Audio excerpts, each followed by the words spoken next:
Welcome to the Farming on Purpose podcast. Today's challenges in agriculture are new, but the grit and determination required to be successful have been handed down for generations. On the Farming on Purpose podcast, we preserve the ag heritage and traditions we built our identity on while pursuing the American dream of multi-generation farms that innovate for the future. Listen along as we share stories of how farmers and ranchers are building legacies, both in their business and their character, for the sake of those they'll pass the reins to. I'm your host, Lexi Wright, and I'm excited to talk with you about the financial, generational, and production challenges facing producers in the ag industry today.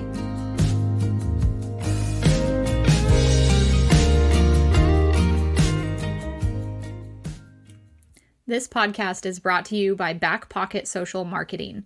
And yes, this is Lexi here. This podcast has been a real passion project for me.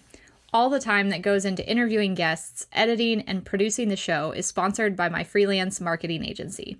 We specialize in website design, social media advertising, content creation and management, and email marketing. If you like to take a foundational approach to your marketing and figure out exactly what's working for you and what's not, and really focus on efficiency, then you would be a great candidate to work with us. You can reach out and talk with us more at lexi@backpocketsocial.com. We would love to help you solve your marketing challenges. Welcome back to Farming on Purpose. Today, I have Rick McNary here for an interview, and I'm really excited to hear all of his insights about local food and local food systems and his work in Kansas and outside of Kansas. Rick McNary is a writer, photographer, global hunger expert, and founder of a Facebook group known as Shop Kansas Farms. For 20 years, he served as a pastor of a church in Potwin, Kansas. After going on a mission trip and interacting with starving people in Nicaragua, he organized a humanitarian food relief organization. Today, he is still involved in those efforts through the Outreach Program, a nonprofit that organizes food packaging events across the country. Rick has published 3 books, and many of his articles have been published in Kansas Farm Bureau's Kansas Living magazine. So welcome to the podcast, Rick. I'd love for you to expand a little bit on this and tell us what you're up to now these days and any big takeaways from that introduction that you'd like to expand on. Sure. As was mentioned, I was a minister for 20 years and went on a mission trip outside the United States and saw hunger up close and personal for the first time.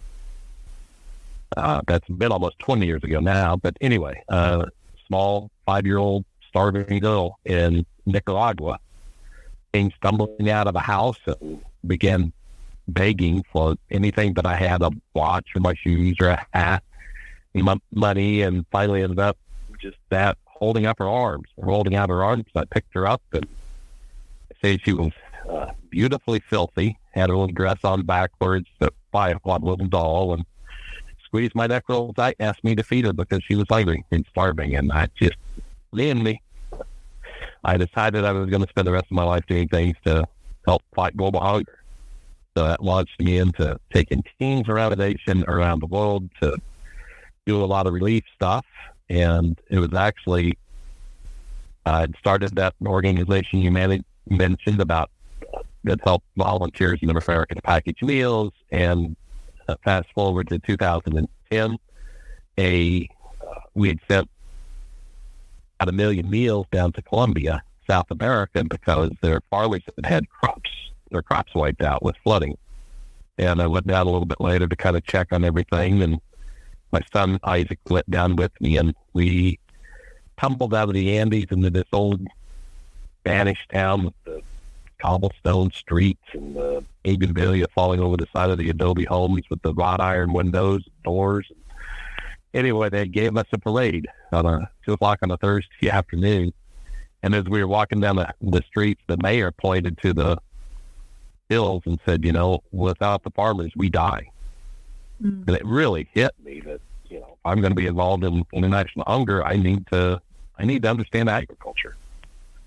So, when you look at the story of Shop Kansas Farms, it really kind of all started there, because that launched me into understanding how farming worked. And I went to a conference in Manhattan, an agricultural one, and I think this was in 2010 or 11. And I asked one of the people, I said, I see these signs that say Kansas farmers feed 155 people plus you. That's really great, but how does that work? I grew up in the country, a little Kansas, and, worked for farmers a little bit in the summer, enough to know that's not what I wanted to do in my life, especially bucking bales in the 100-degree weather. And he said, but, it gets grown here, and then they get shipped somewhere else, and you get it on your store shelves. And it's like, yeah, because I've never bought anything from a farmer. Behind me in my little town, there's a cornfield, and a block north, there's a pasture, and cows, calves, and I don't buy anything from those guys. And there was he started talking about a real interest with direct-to-consumer sales from farms wanting to sell directly to consumers, meat or produce or whatever it was. And there was another guy standing there. His name was Kurt Kastner, and Dr. Kastner was the head of the Kansas State University Food Science Division, and he's a great guy. And he said, there's also kind of a bigger thing at play with all of that too, the local food, buying stuff locally. And he said, "Do you know what a food system is?" And I said, "Well, I've heard of it, but I don't really know what it means." And he said, "Well, a local food system, or a food system, is broken down into three things: production, somebody's growing something, plant or animal. The second component of that is processing. Once it gets that point of maturation, you got to figure out how you get it ready to get to plates so people can eat it. And then distribution. How do you get it there? So those three things are the basis of a food system." And he said this direct-to-consumer sales also ties in with an interest on a national level about how they can build local food systems that have all three of those components. And at the time, he was serving on Janet Napolitano's Department of Homeland Security. And he said that they were wanting to figure out ways that they could build practical local food systems that had all three of those components: production, processing, and distribution. And as he pointed out to me, processing was the one that was missing in a lot of communities, especially around vegetables. But they, at the time, were wanting them as kind of like backup mechanisms in case of a terroristic threat to our global food system. And he's the one that told me, the average calorie we consume travels 1,500 miles before it reaches our plate. And, I had a banana for lunch or breakfast this morning, and like, yep, that it traveled a long way to get to where I was. They were worried about the threat to that supply. And a local food system is kind of a backup mechanism, a resilience. Certainly never take over the big one, and it's wonderful. But so that just sent me down this path of how do I make that happen in my own community. And at the time, there was a group I was connected with in D.C. called the Hunger Free Communities Network, and they were looking for models of how do you fight hunger on a local level and get access to people with good food and create it in such a way. So I wrote a model that was based on two things. One was a business development, and the other one was community engagement. And around the food system. So the organization I founded was in El Dorado, Kansas, and we started working in El Dorado and making great traction, on how do you build out a practical, especially for vegetables. And, there was a meat locker in El Dorado, and so you kind of had that figured out from the beef standpoint or the pork. But with vegetables, then especially, you got, if you're growing vegetables, you've got to get it to a farmer's market within a few days or, toast, unless you can create value-added products. Well, it takes a certified kitchen, a commercial kitchen, to make value-added products. So, for example, if you're raising tomatoes, you've got to have that in case you want to make, Uncle Box salsa, that special recipe you have, if you want to sell it. So developed that model, and then we were making great strides. And then my path was chosen to go a different route, and not by me. Suffice it to say that way. So my days at the foundation of the nonprofit I founded actually came to an end. Also came the crushing of the model that I was working on in El Dorado. So that was in 2012, and I just kept getting really engaged and doing a lot of research and how do I start a local bank, tried a variety of things, worked on some stuff internationally, and a couple of things that I saw were gaps that were missing. One was if you were really wanting a local food system, you had to have a digital hub that connected all three of those things: the processing, or the production, processing, and distribution. Mm-hmm. If you really wanted a local system. And the other thing I saw was there has to be some commercial kitchens, a space where that can be leased out, and not just 8 to 5, that's connected to some office that's open 8 to 5 Monday through Friday. Because a lot of entrepreneurs are, they're working late at night or all through the night, or on Saturdays and Sundays trying to grow their food stuff. Mm-hmm.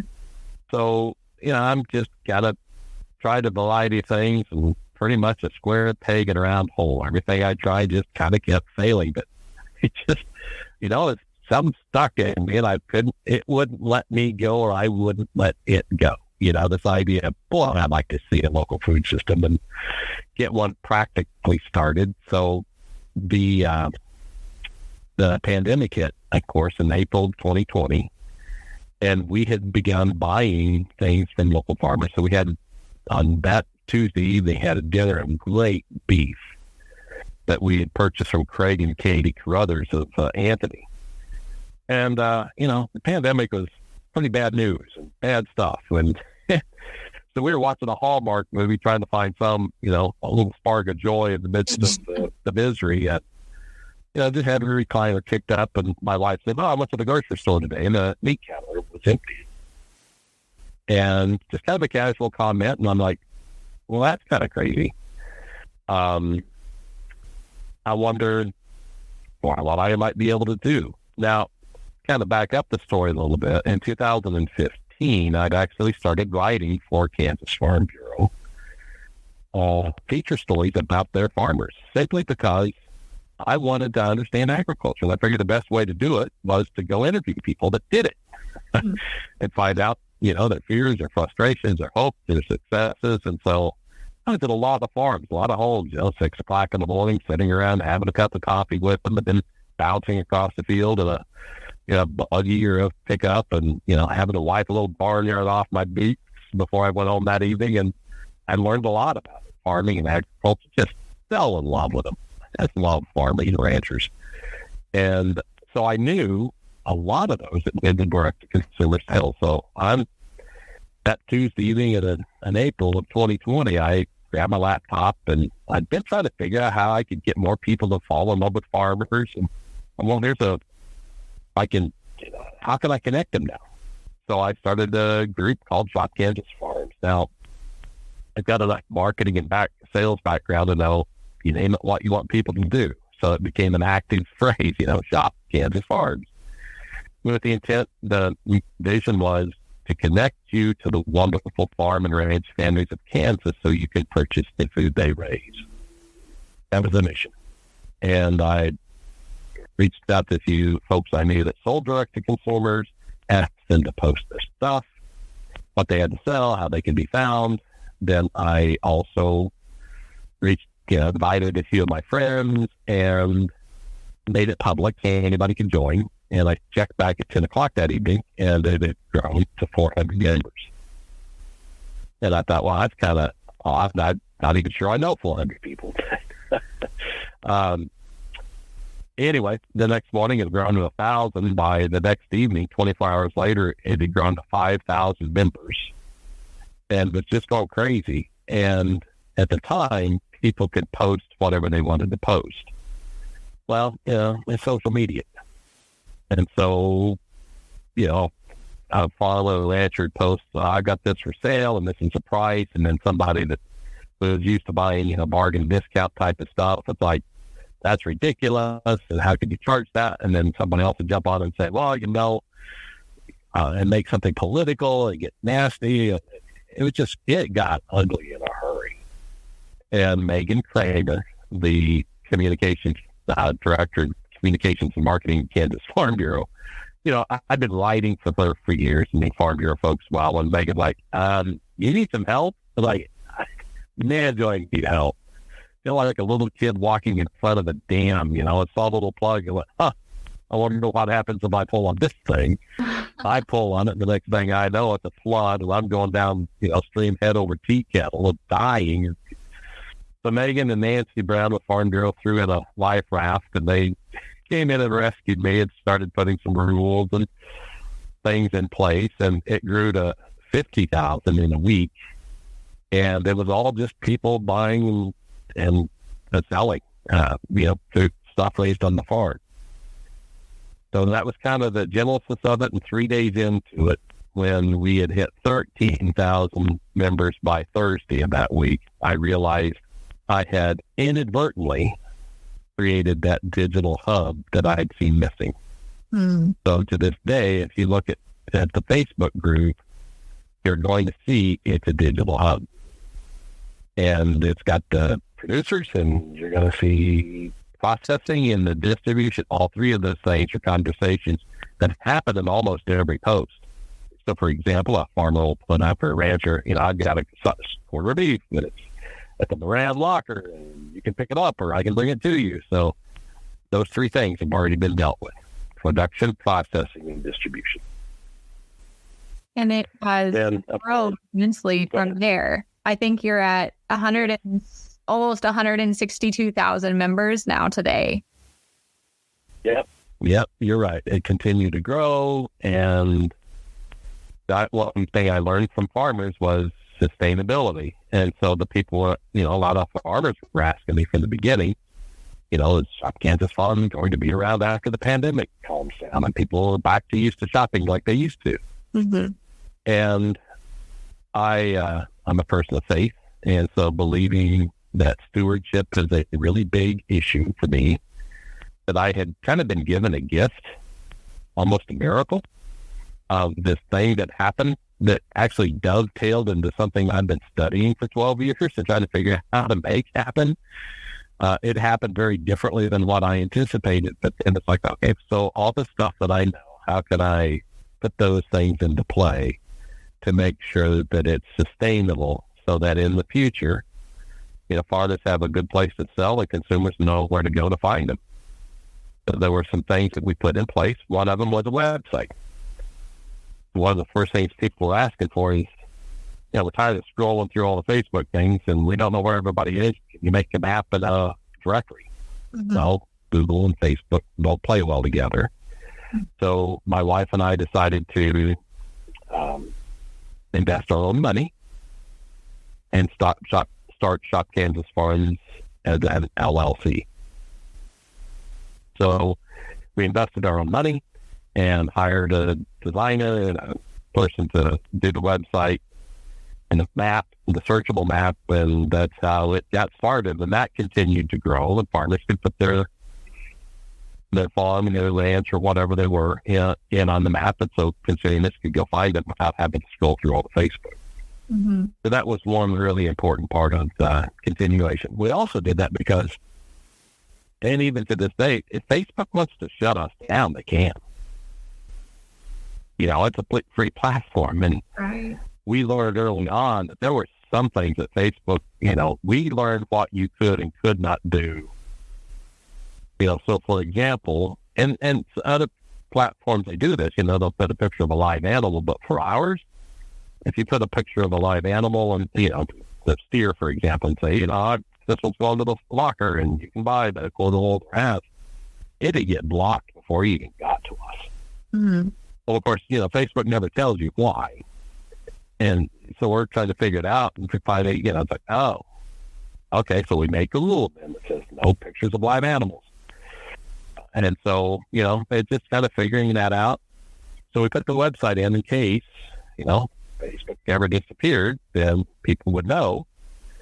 And I'm told by some marketing folks, so we've got 160,000. It's a pretty good fair estimation that at least 750,000 people know of the brand. Mm-hmm. And I know enough about branding and marketing, know that we were trying to build a trusted brand and all that, both for the farmers and the consumers. So the website was a huge part of that. Mm-hmm. So that was one thing that we did that it was really big.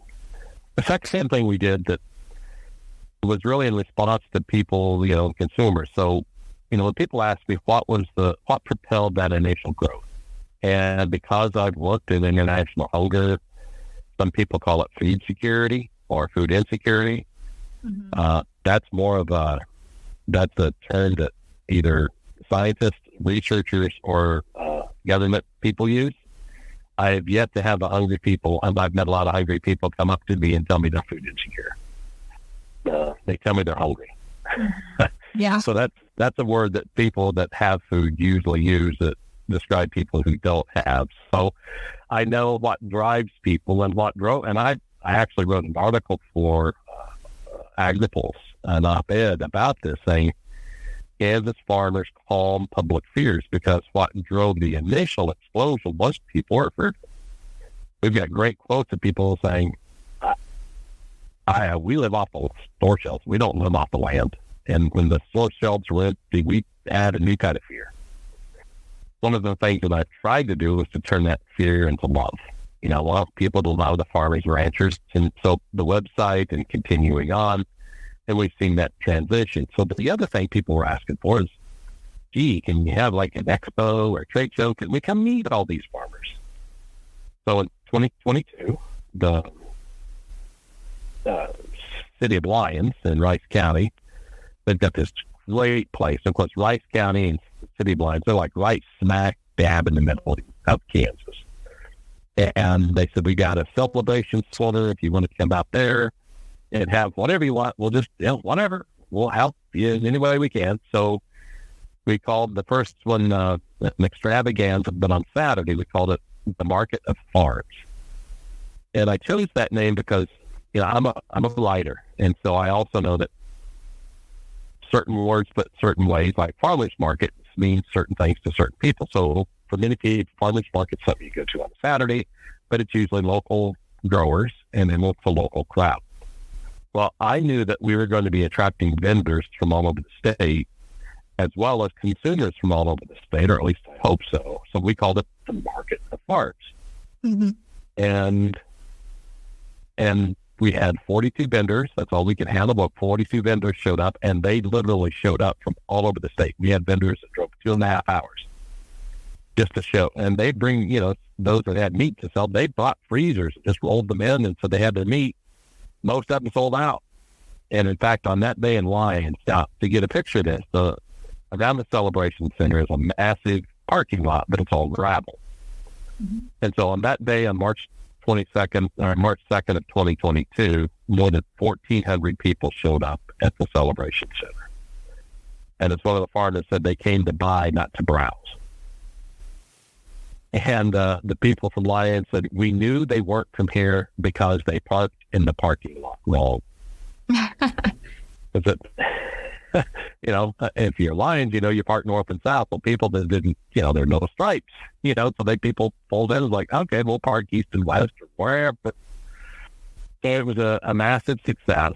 But one of the things that I talked to the folks in Lyons was that, because I'd never done this.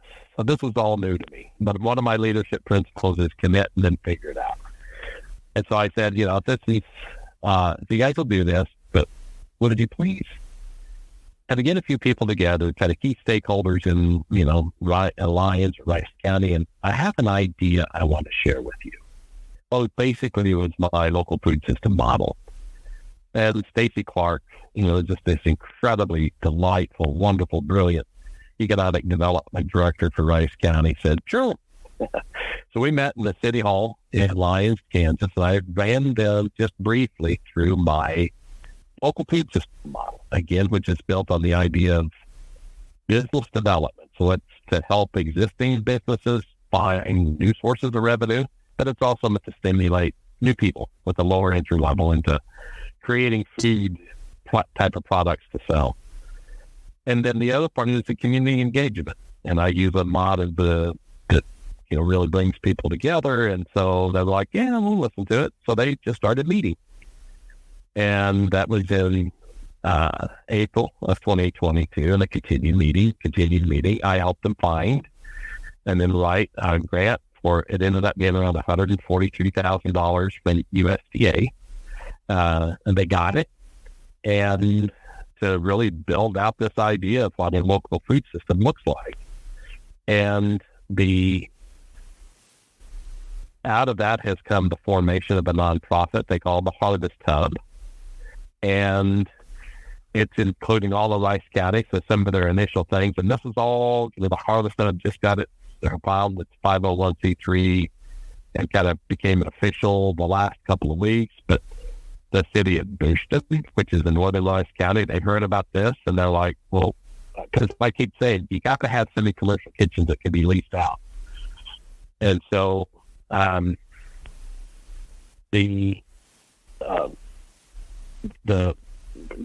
folks in Boonton had a high school that the local school system that just kind of abandoned and made the town buy the high school back. And so the people were like, well, it's still in good shape. We want to keep it.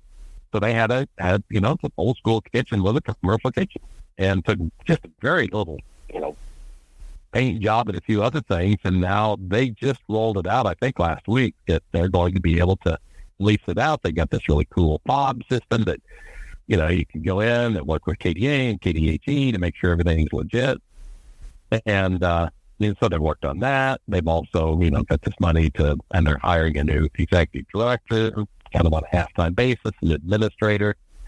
I was out there yesterday, and one of the Central Plains Co-op in Sterling, which is still a part of Rice County, they're building a little storefront, so farmers have a place that they can sell their products. So it's really, truly a dream come true. This model, the feed system model that I've been wanting to do for years, they're making it happen, and it's just exciting as it can be. And I have rambled a lot. Yeah. No, you made my job. I'll take a breath and let. You made my job so easy because I didn't have to keep asking questions. You just answered the next one I had without me asking. that makes it perfect. Well, I'm excited to learn more about Harvest Hub. I think I heard from the folks in Rice County just earlier this spring about the plans and how things were unfolding. So I think they're going to have to come on and tell us more about all of the work that they're doing in local food. Yeah. But I did want to hit on a couple of things that you said and then get your opinion about just some things that have maybe shaped your focus here as this is all unfolded in local food. And it's interesting to me because I think a lot of folks hear about Shop Kansas Farms and think this is an amazing, wonderful thing for local food, and it is. But your work in food and food security expands so far beyond that.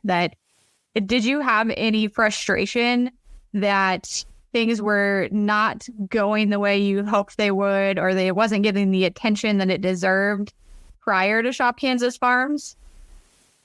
Oh, yeah. Absolutely. People are just comfortable with the system. I can stop by this grocery store and they've got everything that I need. Why would I buy local? And sometimes it's more expensive, or there's no farmers markets and so on. People weren't accustomed to it. They weren't trained. And for a lot of people, that frustration, from the consumer standpoint was, especially we saw it when Shop Kansas Farms took off, they didn't understand what the farmers were talking about. Mm-hmm. And so there was a communication gap, too, that has been largely bridged, but it's still there. But yeah, a lot of the frustration that I saw, and I also, in the full candor, saw a lot of money in the last 12 years being thrown at food system stuff. Mm-hmm. But one of the things that often doesn't get dealt with is that local processing component. Yeah. Like, you cannot have a local food system if you don't have the ability to process both meat and vegetables and fruit into some type of a value-added product. Mm-hmm. And so unless you're seriously talking about a physical, practical local food system, it's not a food system to me. It can be, initiatives around food, but it's not a system. And so, I think systemically. And so one of the things that I am passionate about is establishing a system that involves all three of those things. And I should mention, and neglected to be a part of that story, last year, Shop Kansas Farms continued to grow. And I finally went to Kansas Farm Bureau, my dear friends, said, would you guys be interested in buying it? It's still a stewardship issue to me. It needs so much more help, resources, brilliance, and more people.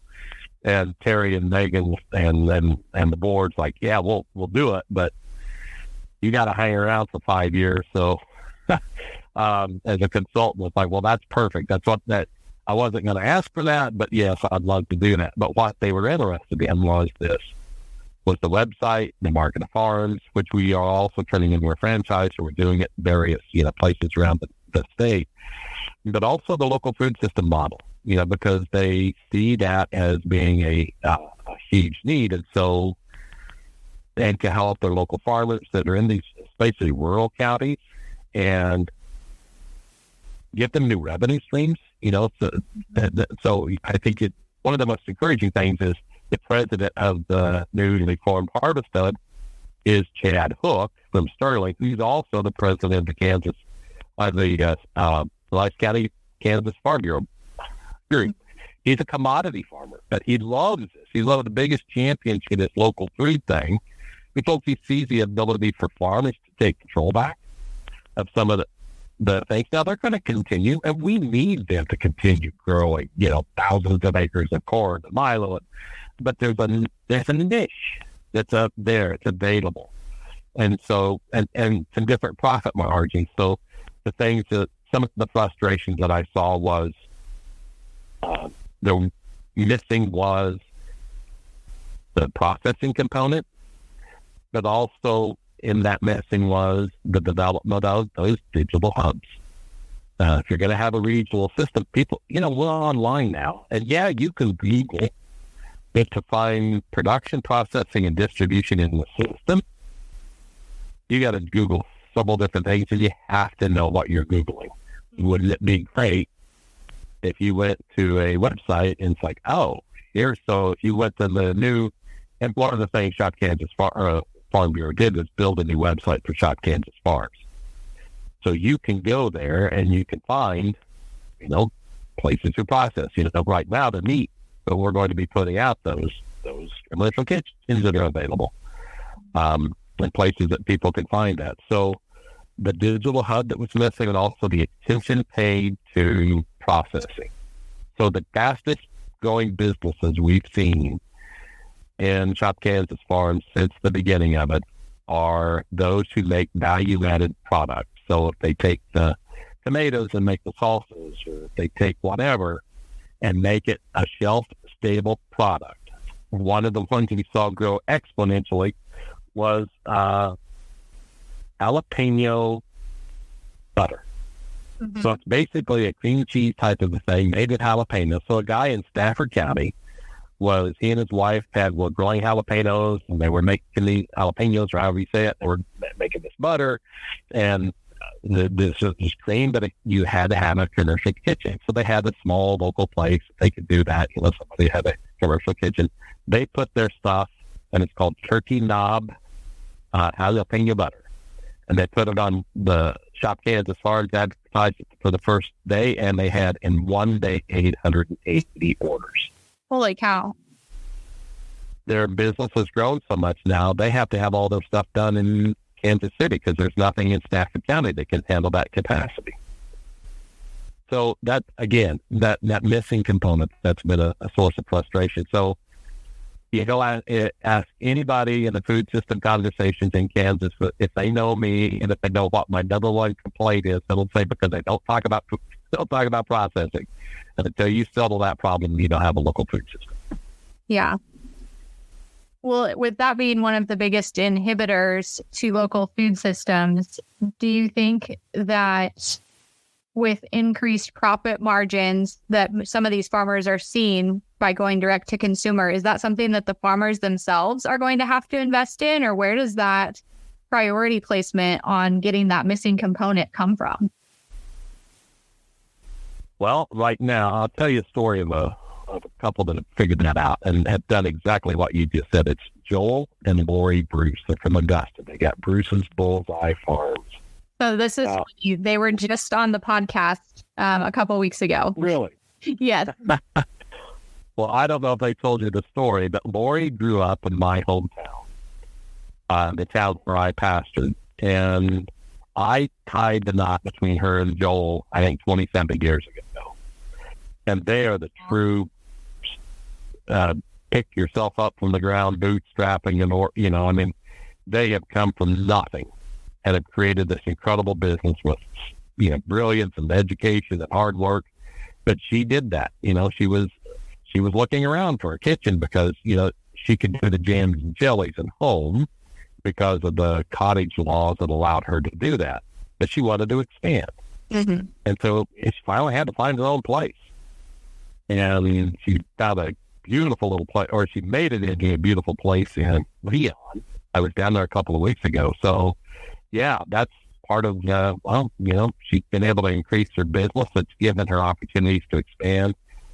She makes beer rocks and all kinds of stuff now, but again, have to have that.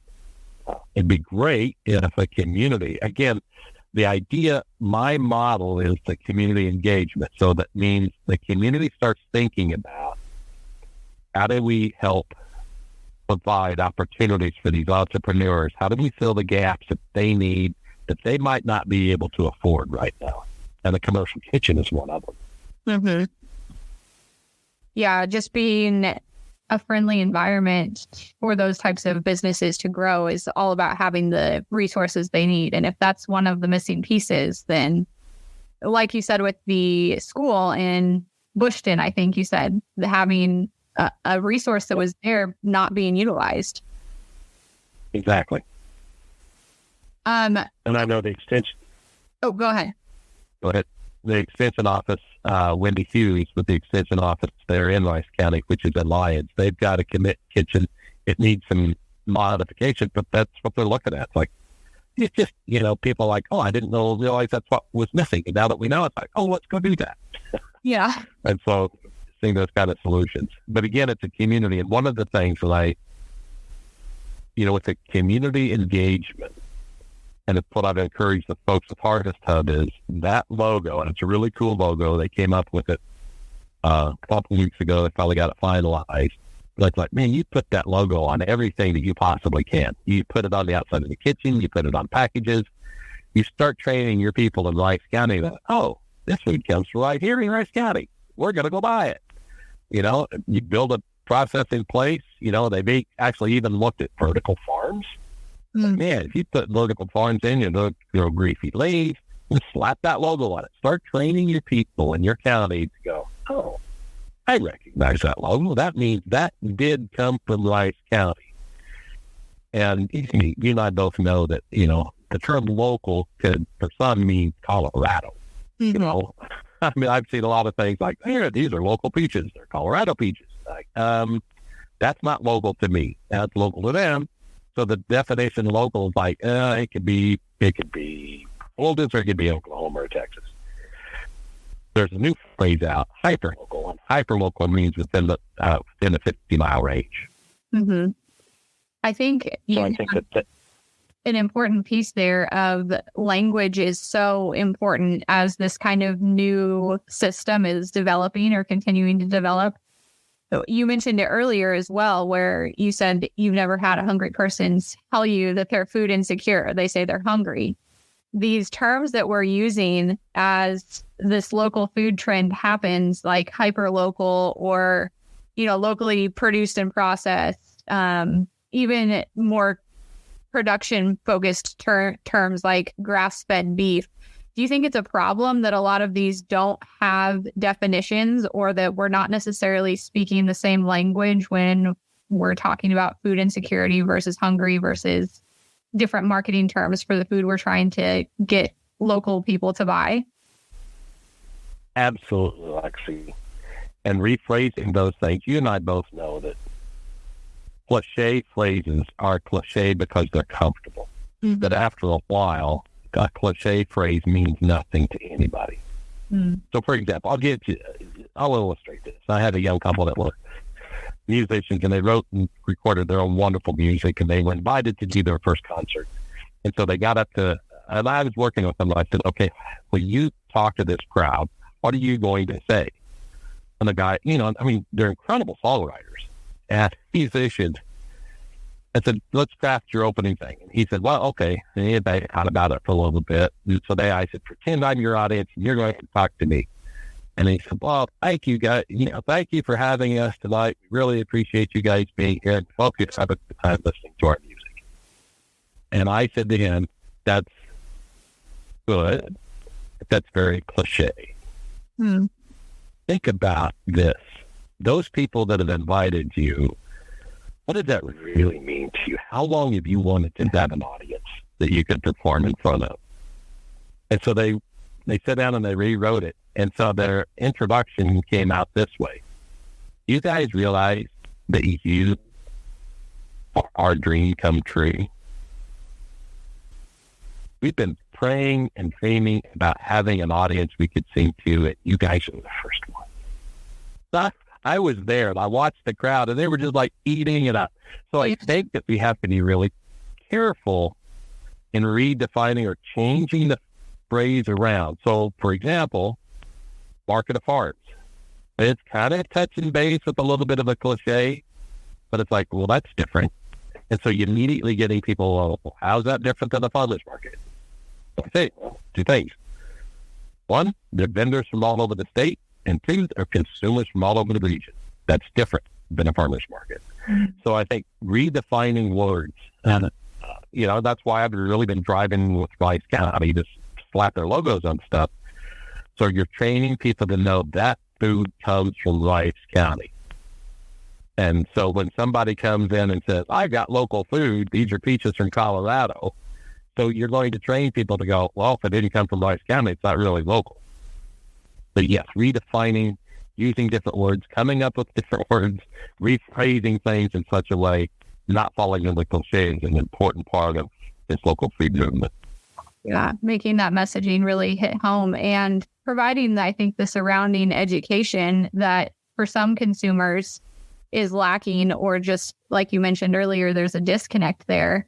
I think we've seen a lot of progress in that disconnect with the introduction of digital marketing, and like you have done with Shop Kansas Farms, a digital hub for people to kind of meet and discuss these issues.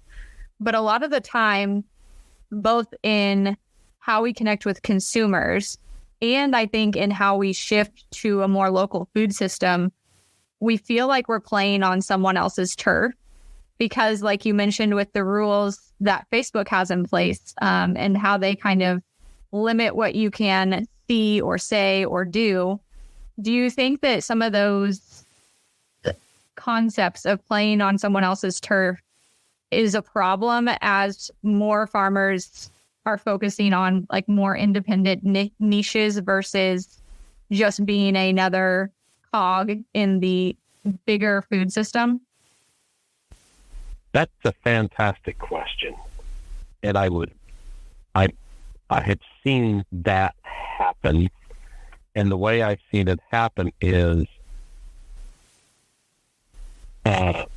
producers feel compelled to set their prices based on what a market price is. So I'm just going to be frank. When I see somebody saying, I'm trying to keep my prices of my stuff in line with the prices because cattle prices, hog prices. Right.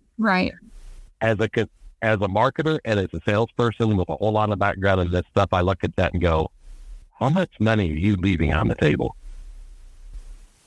If you're still trying to compete with a market that somebody else sets, I really don't think you understand that the consumers, some consumers, I've heard that it's an 85 to 15 split, and you and I both know that old 80 to 20 to 85 to 15 is kind of a standard in anything you do in life. Yeah. But if there's 15% of the people who will pay more and can pay more, and then you have to create this niche that says, here's my product is more valuable than that, and this is why. You can come to the farm and see me. You can meet my family and our children. You can come see our operation. And so I think that's one of the things that I look at farmers and ranchers and think, you might be boxing yourself in because you're trying to meet, whatever the national market is for beef that day, and maybe a pork, and maybe you have people that's all they're going to pay. But if you tell your story well, and if you craft a relationship with people, and if you build the trust with the consumer, they'll pay you more because they know where it comes from, it's better, how it's raised. And so I think that, especially farmers and ranchers are missing on an opportunity for higher profit margins because they're still trying to compete with whatever the current market price is for their product, as opposed to letting the consumers determine and being willing to pay that price. So, it's all value. It's perceived value, and people pay perceived value. Now, are you going to want to compete? Is that what you want to do with all the big box stores and their bottom basic prices? If that's what you want to compete with, then you're not going to make much money, and you're not going to be successful long term. But if you're willing to create and understand your own value. So from my standpoint, I think that's one of the things that I see farmers and ranchers struggle with the most, and I want to shout out to them. You're more valuable than that. People will pay more. I will. Yeah. I'm only 15% of the population, but I'll pay more. Would you rather have 15% people pay you more, or would you rather try to hit that 85% that are going to get accustomed to paying this price? And so I think that playing inside of that box, and I think that's a box that farmers and ranchers have been put into, and they stay in it if they don't understand that their stuff is more valuable. And so one of the things I tell people when it started from the beginning is when they would ask me, the farmers and ranchers, well, I mix we'll just shop Kansas farms, we'll also have it on market. And I've said to them all from the very beginning, if you build a strong customer base and have customer relations, yes. Yeah. I think that's one thing that I wish more people understood as well, because folks that listen to the podcast know that I work in marketing. I am a marketing consultant. And at the very minimum, setting all the other things aside that you mentioned, a farmer who is going to sell direct to consumer has to do more marketing than a farmer who's just taking their animal to whatever traditional market. So at the very minimum, you need to be getting paid for the extra legwork they're putting in to do the marketing. Exactly. Like nothing else. Exactly. Hey, it's Lexi here, and I'm interrupting the show to tell you about a new option we have for marketing support for you. I've met so many people the past 6 months who are looking for DIY marketing support, and while I primarily offer marketing packages and website design in my marketing business, I'm excited to have something just for you DIYers too. So I know you need answers quickly to help you overcome tech challenges and get feedback on your marketing content when you have a spare minute to work on it. And you want to keep growing and learning how to make your marketing work in a way that makes sense for you. Here's what I've got for you. First, you can sign up for a free marketing toolkit, which includes social media post templates, email marketing outlines, video ideas, and a content planner and tracker. And to get tutorials and answers to those pressing questions, sign up for our weekly marketing tutorials for just $10 a month, where we tackle your most frustrating challenges together. Or sign up for the marketing support line, where you get direct access via text message to ask all of your tech support and marketing advice questions. It's like having a marketing and tech support person in your back pocket. We solve website issues, social media challenges, and just give feedback on the content you're creating. You can find those options at lexywrightconsulting.com/social under marketing support. Another question. So that's something you wish that a lot of farmers who are tying into local food systems knew more. What's something that you wish people who are interested in local foods or maybe just looking to make a change, what should they know about local foods and food products? They need to come up with 5 questions that they can answer as they start looking around. And I think that those 5 questions for any consumer. So if there are consumers listening to this, here are 5 questions you need to start asking about your food and to help you buy on a local basis. One is, can you meet the people who grow it? That's number one. But this is about relationships. And the second one is, do you know their story? Because storytelling is such an important part, as you know, Lexi, of marketing. Corporations spend billions of dollars crafting stories around their product. So when people walk into a national chain and they see a certain brand, they've seen the commercials, they've seen the photos, they've heard the story around that brand. So they're buying the story. Now, farmers don't have that national exposure, so they have to work really hard at telling their story. But to the consumers who are looking around, first one is, can you meet the people who grow the food? And second, learn their story. Ask them their story, because it's in that you're going to learn about their family. You're going to learn about. And I tell people, anytime you talk to farmers, just ask them where they are in generation succession of their farm. So the first generation, second generation, third, fourth, fifth. Because what I've learned in all the interviews I've done is that they usually tell you within the first couple of minutes, I'm a third generation farmer. I'm a first generation. You just ask them. The third thing is, how do they grade a product? How do they take care of it? How is it grown? And, there's so much fear marketing. You know better than anyone else, like how fear-based marketing is an incredibly effective form of marketing. I learned that as a kid when Dad would invite visiting ministers into our church. My dad was a pastor, and some of those guys came in as hellfire, damnation, servants, and man, you just walked out scared to death, Well, that's how I learned fear-based marketing, was listening to some of those guys. I ended up liking the guys that talked about the love of God a whole lot more. And I think that the understanding how things are grown and letting the farmer tell you will calm a lot of the fears that are placed in people by major corporations. They're putting fear in you based on the idea they want you not to buy something else. They want you to buy this product. To me, one of the most egregious examples of that is a Heinz commercial, a ketchup commercial a few years ago. And you can YouTube it and find it. They have this thing that's panning out all of these tomato fields and this glorious tomato field. And the narrator says, none of our tomatoes are GMO. Our product, none of it is GMO. That's fear-based marketing, because there's no such thing as a GMO tomato. There's only 10 GMO crops, and tomatoes are not one of them. So to insinuate that tomatoes are GMO, first of all, I think GMOs are perfectly fine. We cannot feed this world without it. It's been genetically proven, but I know somebody's build a big fear-based campaign. So, ask the farmers how they do their stuff. So that's the third component. So the first one is, do you know who they are? The second one is, can you hear their story? The third one is, can you ask them to explain how they grow their stuff?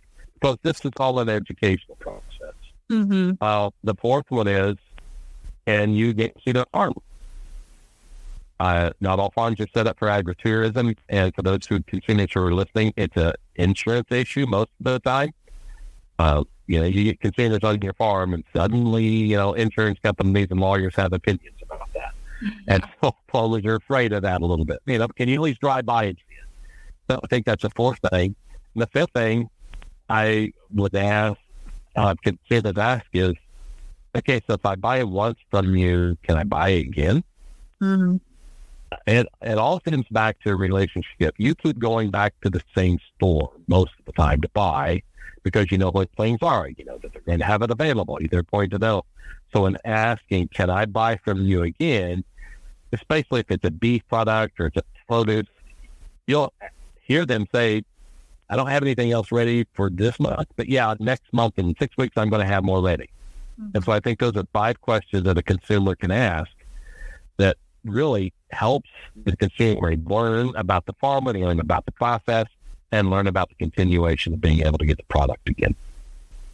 Absolutely. That last one that you said, I think, is probably why we became so dependent on grocery stores in a larger food supply system in the first place, was that consistency and availability. When you know you can get the exact same thing again next week, it becomes habit forming.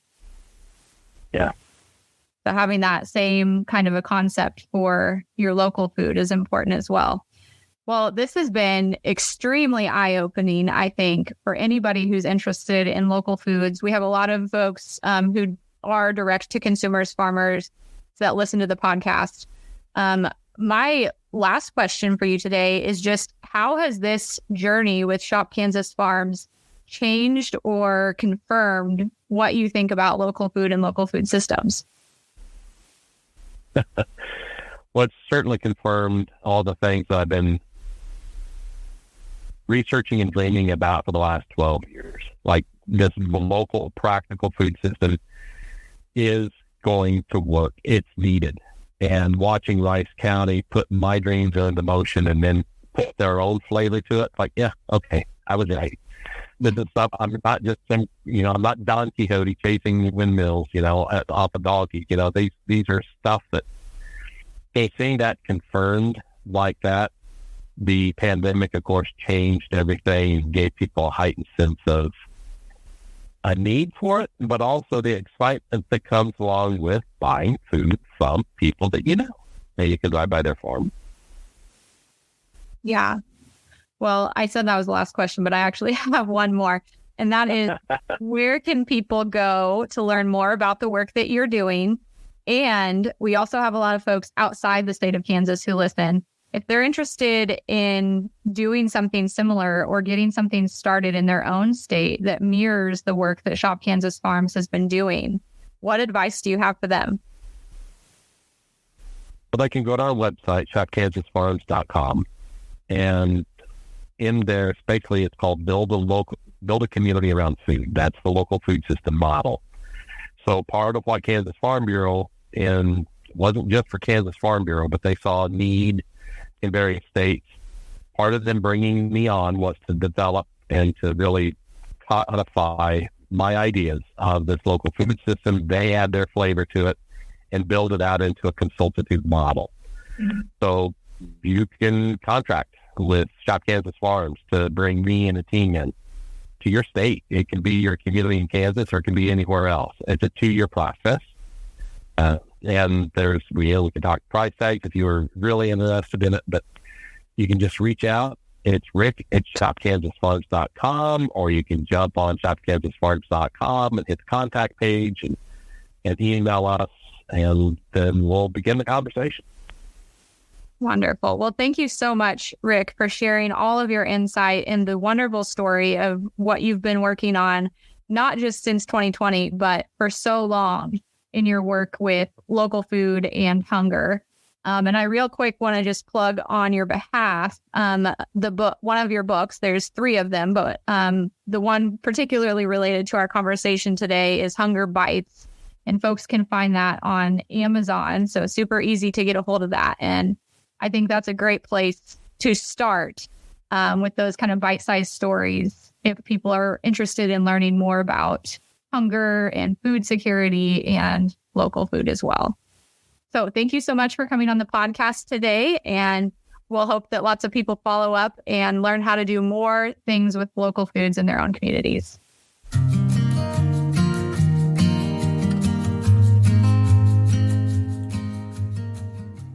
Do you know someone building their ag legacy or with stories of yesteryear on the farm that need to be shared? Please let us know or help them apply to be a guest on the show at farmingonpurpose.com/guest. If you've enjoyed spending time with us today, please take a moment to review the show on Apple Podcasts or give us a share on social media. You can follow the host of Farming on Purpose, Lexi, at Farming on Purpose on all social media. And let us know what topics you want to hear more about.